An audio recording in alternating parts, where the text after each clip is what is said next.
A 10-story apartment building just went up in 28 hours and 45 minutes. Think about that for a moment. A full building, with walls, windows, balconies, and even the electrical wiring already tucked inside, all finished before the next sunset. If that sounds like science fiction, consider this. The same company later stacked a 57-story skyscraper in just 19 days. Then, they completed a 26-story residential tower in only 5 days. In any major American city, a project of that scale using traditional methods would take well over a year, 16 months on average. So, either something is very wrong with these numbers, or something has fundamentally changed about how we build the world around us. And here is the part that makes this even harder to believe. The man behind all of this, the individual who figured out how to stack entire apartment buildings like shipping containers, is not an architect. He is not an engineer. He is not from the construction industry at all. He ran an air conditioning company, and the reason he shifted his focus to skyscrapers traces back to one of the worst natural disasters in modern history. You are watching this analysis in May 26, and our world is changing faster than ever. Before we dive into the mechanics of this revolution, I have a quick question for you. Where are you watching this video from? Please comment down below the city or country where you are tuning in from. Welcome to Expand Knowledge. It is fascinating to see how a background in climate control systems could lead to a breakthrough in structural engineering. This brings us to the core of the matter. Why did a successful businessman risk everything to reinvent the way we live? To understand the future of our cities, we have to look back at the moment the old way of building proved to be a fatal mistake. We are currently looking at a shift that bridges the gap between massive industrial manufacturing and the places we call home. As we stand here in May 26, the data coming out of these projects is finally being verified by international observers, and the implications for the global housing market are staggering. In this first segment, we will explore the catalyst for this change and how a single tragedy in 2008 rewrote the rules of construction forever. The transition from heavy, rigid concrete to flexible, high-strength steel is not just a technical choice. It is a survival strategy for a world facing more frequent natural challenges. We are witnessing the birth of a system that treats a skyscraper more like a precision-made aircraft than a pile of bricks and mortar. This is the story of Broad Group and the vision that turned a factory floor into a vertical neighborhood in record time. We must recognize that the traditional methods we have relied upon for centuries are being challenged by a philosophy of speed and precision. In the United States, our construction industry often feels stagnant, bound by decades of slow-moving protocols. However, across the Pacific, we are seeing a dramatic departure from that norm. The sheer velocity of these projects is not just a gimmick, it is a direct response to a global need for efficient, safe, and sustainable housing. As we examine the blueprints of these steel modules, we begin to see a future where the housing shortage could be solved by assembly lines rather than slow, manual labor on a muddy site. This shift represents a fundamental change in how we perceive the permanence and the creation of our urban landscapes. Every bolt tightened in that 28-hour window is a testament to a new era. Zhang is the chairman of Broad Group, one of China's largest manufacturers of central air conditioning systems. That is where his wealth originated and where he built his reputation. However, a turning point came when an 8.0 magnitude earthquake hit Sichuan province. Nearly 70,000 people lost their lives in that catastrophe. Tens of thousands of concrete buildings, schools, hospitals, and apartment blocks simply came apart under the pressure. What Zhang saw in the aftermath changed his entire perspective on architecture. Concrete is heavy and rigid. When the ground moves, it does not flex, it snaps. He looked at the devastation and asked why we are still building this way. So, he took his engineering team, his factory floor, and his entire supply chain, everything he had spent decades building for the air conditioning industry, and pointed it toward one singular goal: a building system that goes up fast, survives anything, and never touches concrete. He called it broad, sustainable building. And what emerged from that factory has changed the conversation entirely. We must understand that his transition from climate control to construction was driven by a necessity for safety that traditional methods failed to provide. In the United States, we often view construction as a slow, artisanal process, but this approach treats it as a manufacturing challenge. The shift toward a concrete-free structural model is a significant departure from the 20th century norms. By utilizing high-strength steel, the system addresses the inherent flaws of heavy masonry. When we analyze the physics of these structures, the advantage becomes clear. A steel-framed module can absorb and dissipate energy during seismic activity far more effectively than a brittle concrete pillar. This is not just about speed. It is about engineering a solution to a recurring human tragedy. We are seeing a manufacturer apply the same precision used in complex cooling systems to the very skeleton of a skyscraper. Every joint, every weld, and every bolt is accounted for in a controlled environment long before it reaches the site. This level of oversight is rarely possible on a traditional open-air construction site where weather and human error are constant variables. By moving the process indoors, Broad Group eliminated the unpredictability that plagues the building industry. We are watching a total reorganization of labor and material, moving away from the messy reality of wet concrete toward the clean, mathematical certainty of factory-made steel. This methodology represents a bridge between the safety requirements of the future and the industrial capacity of the present. It is a bold move that challenges the global reliance on traditional materials and forces us to rethink the resilience of our urban centers.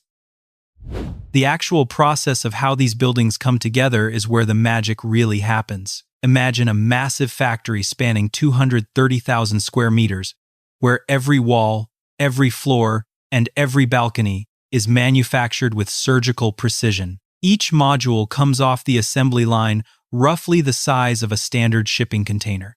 Inside the controlled environment of the factory, the walls are folded down into the floors, and windows and balconies are designed to fold outward once they reach the site. Even more impressive is that the electrical wiring, plumbing, and ductwork are already fitted inside the modules before they ever leave the building. This means that when trucks carry these units to the construction site, they are not delivering raw materials. They are delivering finished rooms. High-capacity cranes then lift them into place, and workers use high-strength steel bolts to lock them together. The entire structure assembles like a massive piece of flat-pack furniture. There is no pouring of wet concrete, no curing time, and absolutely no waiting on the weather to cooperate. The site itself is barely a construction zone, it is an assembly zone. Traditional construction builds a structure piece by piece in the open air, subject to 1,000 different delays. This system builds every piece under perfect factory conditions and then snaps the whole thing together on location. We can see the first real proof of this system working at full speed in the footage from Changsha.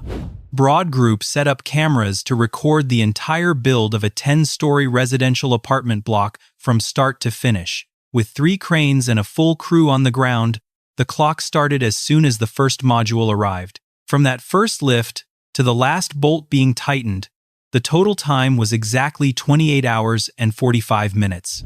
This time-lapse footage went viral, racking up millions of views and splitting the global engineering community right down the middle. Half of the industry experts said this changes everything we know about urban development, while the other half claimed it was merely a stunt or a controlled demonstration that does not reflect real-world conditions. However, the data speaks for itself. By moving construction into a factory, they have eliminated 90% of the waste typically found on a site. In the United States, we are used to seeing construction projects take months just to get out of the ground. But here, the foundation is the only part that requires traditional patience. This innovation forces us to ask, why do we still accept the old, slow, and wasteful ways of building? What do you think about living in a house that was printed or folded in a factory? Would you feel safe in a home that was assembled in less than 2 days? Please share your thoughts and opinions in the comments below. Broad Group did not stop at 10 stories. They aimed higher to prove that their modular system was not just a stunt, but a scalable solution for the modern world. Their next major feat was the construction of Mini Sky City, a 57-story skyscraper that reached a height of 670 feet. This massive mixed-use tower, featuring 800 apartments and office space for 4,000 people, was stacked and bolted together in just 19 days. To put that into perspective, an average of 3 floors were completed every single day. Over 90% of the entire structure came straight off the factory floor, fully finished and wired. A conventional build of this magnitude in a city like New York or Chicago would typically take at least 2 years. By choosing this modular route, they eliminated an estimated 15,000 truck deliveries of wet concrete, significantly reducing the carbon footprint and traffic congestion around the site. This project was followed by the Jingdu Residential Tower, a 26-story building that went up in just over 5 days with a crew of roughly 100 workers. We are talking about a skyscraper being built by a team that could fit on a single bus. The question then shifts from whether the system works to whether it is actually safe. Can something built this fast hold up over the long term? The steel modules used by Broad Group are 10 times lighter than conventional concrete panels, yet they are 100 times stronger under a load.